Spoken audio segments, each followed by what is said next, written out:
4 शंकराचार्य। इन 4 में से किसी ने भी इस इवेंट को अटेंड नहीं किया। पूरी शंकराचार्य ने निश्चलानंदा सरस्वती ने कहा कि ये जो सेरेमनी हुई ये हिंदू स्क्रिप्चर्स के अकॉर्डिंग नहीं थी। विधिवत प्रतिष्ठा होनी चाहिए। राम जी को मानते हैं तो राम जी मर्यादा पुरुषोत्तम थे या नहीं।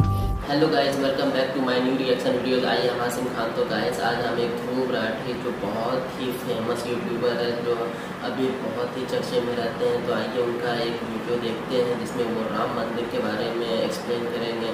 तो वीडियो स्टार्ट करते हैं, बिना टाइम वेस्ट किए और जानते हैं ध्रुव राठी क्या क्या कहना चाहते हैं इस राम मंदिर के बारे में। नमस्कार दोस्तों, हाल ही में 22 जनवरी को अयोध्या में राम मंदिर की इनॉग्रेशन करी गई, जहां प्राण प्रतिष्ठा हुई। प्राण का मतलब है जीवन या लाइफ, प्रतिष्ठा का मतलब है एस्टैब्लिशमेंट या स्थापना।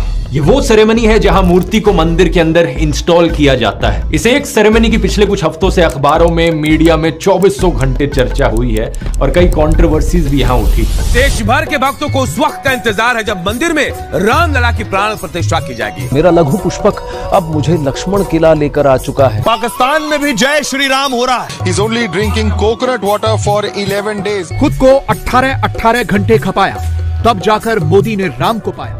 कुछ पॉलिटिकल पार्टीज ने और 4 मेन शंकराचार्य ने इस इवेंट को अटेंड नहीं किया। आइए समझते हैं इन चीजों को आज के इस वीडियो में, लेकिन साथ साथ मैं इस मौके का इस्तेमाल करना चाहूंगा इस वीडियो में श्री राम की क्वालिटीज को डिस्कस करने के लिए भी, क्योंकि राम का नाम लेना तो बहुत आसान काम है, लेकिन श्री राम की वैल्यूज और प्रिंसिपल से सीखना और उन्हें अपने ऊपर अप्लाई करना बहुत मुश्किल है।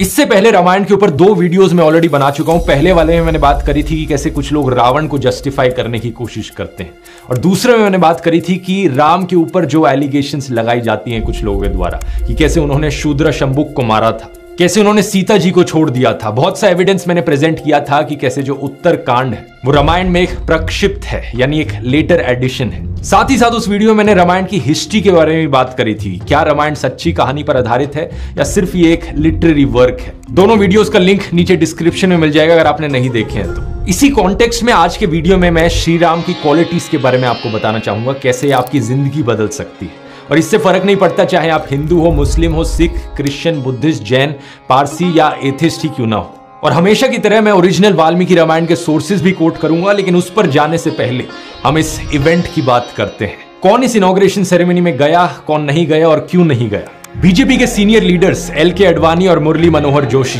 ये 1990 से ही राम मंदिर एजिटेशन मूवमेंट के सबसे बड़े लीडर्स रहे थे। जिस स्थान पर भगवान राम का जन्म हुआ था, वहां पर मंदिर के निर्माण को कोई शक्ति रोक नहीं सकती और मंदिर वहीं पर। लेकिन इस प्राण प्रतिष्ठा में ये नहीं आए। राम टेम्पल ट्रस्ट के जनरल सेक्रेटरी ने रिपोर्टर्स को बताया, इनकी एज को कंसीडर करते हुए, इनकी उम्र को देखते हुए इन्हें कहा गया कि ये ना आए इस इनॉग्रेशन में। लेकिन दूसरी तरफ बॉलीवुड सेलिब्रिटीज कटरीना कैफ, रोहित शेट्टी, रणबीर कपूर, आलिया भट्ट, इन सबको स्पेशल इन्विटेशन दिया गया। पॉलिटिकल पार्टीज में कईयों को इनविटेशन मिला था, लेकिन कईयों ने रिजेक्ट किया उस इनविटेशन को अलग अलग कारणों की वजह से। जैसे कि CPIM के जनरल सेक्रेटरी सीताराम येचुरी ने कहा कि रिलीजन एक पर्सनल मैटर होता है। I said religion is an individual choice of every individual. We respect and we safeguard. इन्होंने कहा कि इंडियन कॉन्स्टिट्यूशन और सुप्रीम कोर्ट ने क्लियरली कह रखा है कि सरकार किसी एक पर्टिकुलर रिलीजन से एफिलिएट नहीं हो सकती, तो सेक्युलरिज्म के बेसिस पे इन्होंने इस इनविटेशन को रिजेक्ट किया। शिवसेना के उद्धव ठाकरे, जिन्हें इवेंट से सिर्फ 2 दिन पहले इनविटेशन मिला, वो भी स्पीड पोस्ट के जरिए, उन्होंने इसे रिजेक्ट किया। और उनके पार्टी मेंबर संजय राउत ने कहा कि बीजेपी राम को वर्शिप करती है, लेकिन राज रावण की तरह करती है। उन्होंने कहा कि वो अयोध्या जाते रहते हैं और आगे भी जाएंगे, लेकिन 22 जनवरी के इस दिन वो नासिक में कालाराम मंदिर गए।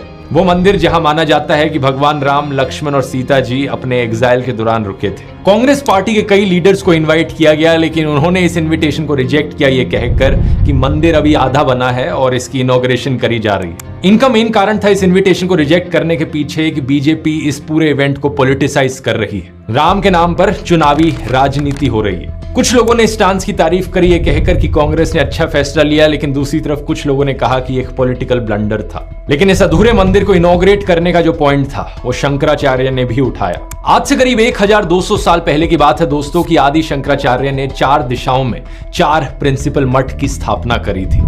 ये थे आज के दिन के उत्तराखंड, गुजरात, कर्नाटका और उड़ीसा में। हर एक मठ के एक मुख्य पुजारी थे जिन्हें शंकराचार्य कहा गया। तो 4 मठ, 4 शंकराचार्य। इन 4 में से किसी ने भी इस इवेंट को अटेंड नहीं किया। पूरी शंकराचार्य निश्चलानंदा सरस्वती ने कहा कि ये जो सेरेमनी हुई ये हिंदू स्क्रिप्चर्स के अकॉर्डिंग नहीं थी। विधिवत प्रतिष्ठा होनी चाहिए। राम जी को मानते हैं तो राम जी मर्यादा पुरुषोत्तम थे या नहीं? राम जी की प्रतिष्ठा भी शास्त्रीय विधि से होनी चाहिए। शंकराचार्य अभिमुक्तेश्वरानंद सरस्वती जो उत्तराखंड मठ के शंकराचार्य हैं, उन्होंने इस चीज को एक्सप्लेन किया। जो मंदिर है उसे भगवान का शरीर माना जाता है। मंदिर की पीठ भगवान की आंखें, कलश उनका सिर और मंदिर पर जो झंडा लगा होता है उसे भगवान के बाल माना जाता है। तो इनके अनुसार एक ऐसा शरीर जिसकी ना आंखें हैं, जिसका ना सर है, उसे जीवित करना सही नहीं है। ये कहते हैं कि ये स्क्रिप्चर्स के खिलाफ जाता है। ये अपनी आंखों के सामने शास्त्रों का वायलेशन होते नहीं देख सकते थे, इसलिए ये सेरेमनी में नहीं गए। लेकिन इनके इस एक फैसले की वजह से सोशल मीडिया पर आईटी सेल ने इन्हें कितना बदनाम करने की कोशिश करी। इनके खिलाफ फर्जी खबरें फैलाई गई और कुछ अकाउंट्स ने तो इन्हें हिंदू विरोधी ही ठहरा दिया। इन फोटोज को देखिए, कुछ अकाउंट्स ने इन फोटोज को सोशल मीडिया पर शेयर किया ये कहकर कि ये शंकराचार्य तो अजमेर शरीफ गए, ये मुसलमानों की जगहों में घूमने गए, इसलिए ये एंटी हिंदू हैं। सबसे पहले तो जैसा कि मैंने आपको पिछले वीडियोस में भी बताया है, आदि शंकराचार्य की जो कोर फिलॉसफी थी वो अद्वैतवाद की थी, नॉन डुअलिटी। एक चीज जो बार बार इसमें कही जाती है वो है अहम ब्रह्मास्मि, यानी कि भगवान हर जगह हर चीज में मौजूद है। और अगर भगवान हर चीज में मौजूद है तो फिर क्या हिंदू, क्या मुस्लिम, क्या ब्राह्मण, क्या शूद्र, सब उसी एक ब्रह्मा का प्रतिरूप है। तो आदि शंकराचार्य की फिलॉसफी के अनुसार इससे कोई फर्क नहीं पड़ता अगर शंकराचार्य मस्जिद में जाएं, गुरुद्वारे में जाएं या चर्च में जाएं, भगवान हर जगह बसते हैं। लेकिन दूसरा पॉइंट यहां पर यह है कि ये खबर वैसे भी झूठी थी। शंकराचार्य के साथ एक इंसान अरविंद गुरु जो यहाँ गए थे, उन्होंने कहा ये कोई मुस्लिम जगह नहीं थी, ये एक हिंदू आश्रम ही था। ये रामदेव पीर का दरबार था जिसे कृष्ण का एक अवतार माना जाता है। ये उस दरबार की फोटो है जहाँ हमारे यहाँ रामदेव पीर जो कृष्ण अवतार माने जाते हैं। करण थापर से एक इंटरव्यू के दौरान शंकराचार्य स्वामी अभिमुक्तेश्वरानंद सरस्वती से यही सवाल पूछा गया। उन्होंने कहा कि वो कभी अजमेर गए ही नहीं, तो ये कैसे अजमेर शरीफ हो सकता है? अभी तक ऐसा संयोग बना नहीं कि हम अजमेर शहर में ही जा सके। जब हम अजमेर शहर ही नहीं गए तो अजमेर शरीफ कैसे जाएंगे? और साथ ही साथ उन्होंने ये भी कहा कि अगर वो किसी कारण से दरगाह जाते भी तो इसका मतलब ये नहीं कि वो मुसलमान बन गए। आईटी सेल और गोदी मीडिया वालों ने तो प्रधानमंत्री मोदी को इन शंकराचार्यों से भी बड़ा हिंदू घोषित कर दिया है। कुछ तो उन्हें विष्णु का अवतार भी कहते हैं, लेकिन प्रधानमंत्री मोदी भी तो दरगाह गए हैं, क्या वो मुसलमान बन गए करके? एक दूसरी फर्जी खबर फैलाई गई इन शंकराचार्य को बदनाम करने के लिए कि इन्होंने 5 लाख रुपए लिए थे इस इनॉग्रेशन के इनविटेशन को रिजेक्ट करने के लिए। इस खबर में ना कोई सर था, ना कोई पैर, ना कोई सबूत। पत्रकार हो इसका मतलब ये थोड़े है कि आप कुछ भी छाप दोगे। 5 लाख रुपया लेकर के तृप्त हो गए, ऐसा शब्द आपके अपने शंकराचार्य के लिए छापते हो आप। और जब आपसे पूछता है शंकराचार्य तो आप उसका स्पष्टीकरण नहीं दे पाते हो। कहां से पता चला कि 5 लाख रुपया किसने दिया, कहां दिया, कब दिया, बताओ ना। इस बात को देखकर शंकराचार्य खुद हैरान थे। आखिर ऐसी फर्जी खबर बिना कोई सबूत के क्यों चलाएगा शंकराचार्य को बदनाम करने के लिए? इससे एक चीज साफ पता चलती है दोस्तों कि आज के इस दौर में अगर आप बीजेपी या प्रधानमंत्री मोदी के द्वारा लिए गए किसी भी फैसले से असहमत हो और अपनी राय पब्लिक के सामने बोल देते हो तो आपको बदनाम करने में, आपको गालियां देने में कोई कसर नहीं छोड़ी जाएगी। कौन हिंदू है, कौन एंटी हिंदू, इसके सर्टिफिकेट्स बांटने के लिए इन नमूनों की पूरी फौज खड़ी है। और दिलचस्प बात यह है कि इन्हें राम की कोई परवाह नहीं है। राम के नाम पर इन्हें बस पॉलिटिक्स खेलनी है। राम के उसूलों के बारे में इनसे कुछ पूछ लो तो इनके पास कोई जानकारी नहीं होगी। लिंग्विस्ट्स और हिस्टोरियंस अक्सर बड़े बड़े राजाओं के नाम के पहले ग्रेट का सफिक्स लगाते हैं क्योंकि उन्होंने कोई बड़ी टेरिटरी को कॉन्कर किया। जैसे कि अलेक्जेंडर राजा को अलेक्जेंडर द ग्रेट कहा जाता है और हम इसे बिना सोचे समझे एक्सेप्ट भी कर लेते हैं। असलियत लेकिन यहां पर यह है कि अलेक्जेंडर एक बहुत ही ब्लड थर्स्टी, शॉर्ट टेम्पर्ड, पियक्कड़, ईगोमेनियक, रूथलेस राजा था जिसने लाखों लोगों को मारा था। कई बारी पूरी की पूरी ट्राइब्स को ही खत्म कर दिया था एक ही बारी में। लेकिन इसके कॉन्ट्रास्ट में है रामायण में श्री राम की कहानी। जब राम राजा बनने वाले थे पूरी अयोध्या नगरी में खुशी की लहर थी, लेकिन राम की सौतेली मां कैकेयी ने डिमांड रख दी कि राम की बजाय उनके पुत्र भरत राजा होंगे और राम को 14 साल के लिए जंगल में वनवास के लिए जाना होगा। ये सुनकर श्री राम का क्या रिएक्शन था? अयोध्या कांड चैप्टर 18 श्लोक 41, इतीव तस्या पुरुषरम वदन्त्याम न चैव राम प्रविशेष शोकम। यानी कि कैकेयी के शब्द बहुत हार्श थे, लेकिन राम ये सुनकर नाराज नहीं हुए। उन्हें कोई दुख नहीं हुआ इस बात का। वैसे अगर आपको पूरी राम कथा इसी तरीके से आसान भाषा में समझनी है तो कुकू एफएम को जाकर चेकआउट कर सकते हो।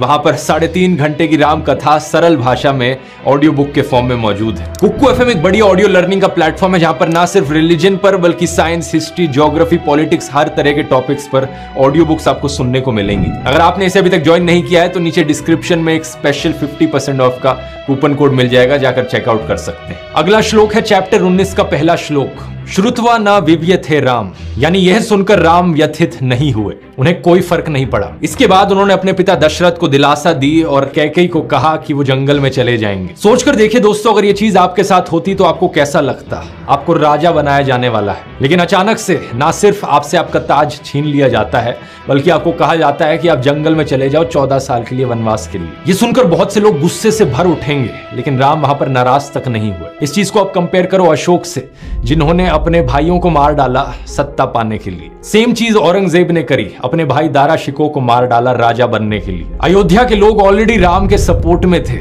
अगर राम चाहते तो वो कह सकते कि ये देखो मेरे साथ अन्याय हो रहा है, मेरा कोई कसूर नहीं है यहाँ पर, लेकिन मुझे यहाँ पर जंगल में भेजा जा रहा है। वो भी चाहते तो राजा बन सकते, कैकेयी और भरत को जेल में डालकर, लेकिन उन्होंने ऐसा नहीं किया। यहाँ ये बात बड़ी ध्यान देने वाली है कि अयोध्या के लोग सही मायनों में बिल्कुल सपोर्ट में थे राम के। पिछले चैप्टर 17 में लिखा गया है कि वो राम को राजा बनते देखना चाहते थे और उससे ज्यादा कुछ नहीं चाहते थे। और इसके पीछे कारण क्या है? श्लोक 15 में लिखा है कि राम कितने वर्चुअस थे, सभी लोगों को लेकर उनके दिल में कंपैशन था। लेकिन राम बड़े कामली शांतिपूर्ण तरीके से डिसाइड करते हैं कि वो जंगल में जाएंगे। चैप्टर 19 श्लोक 20 में लिखा गया है कि राम कैकेयी को क्या कह रहे हैं, हे देवी, दौलत से मुझे कोई मोह नहीं, मुझे एक साधु की तरह जानिए जिसकी आस्था केवल अपने धर्म, अपनी नैतिकता में है। मैं इस दुनिया को प्रेम में देखना चाहता हूँ। राम के लिए सत्ता पाने का मतलब ये नहीं था कि दुनिया मेरे कदमों में हो, उनके लिए सत्ता पाने का मतलब था कि वो जनता को सर्व कर सके।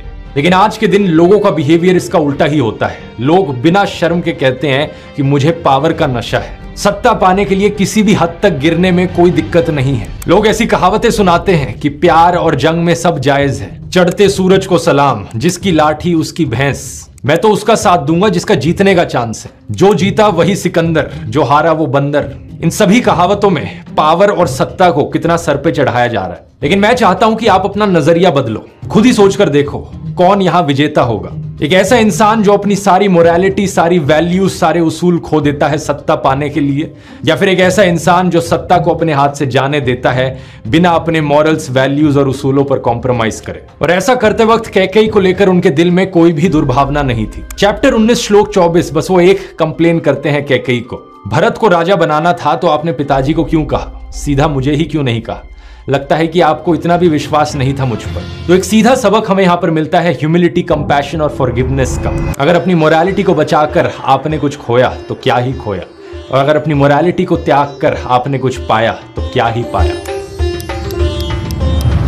ये वीडियो पसंद आया दोस्तों तो आपको वाल्मीकि रामायण पर मेरा पिछला वीडियो भी जरूर पसंद आएगा, यहां क्लिक करके देख सकते हैं। बहुत बहुत धन्यवाद।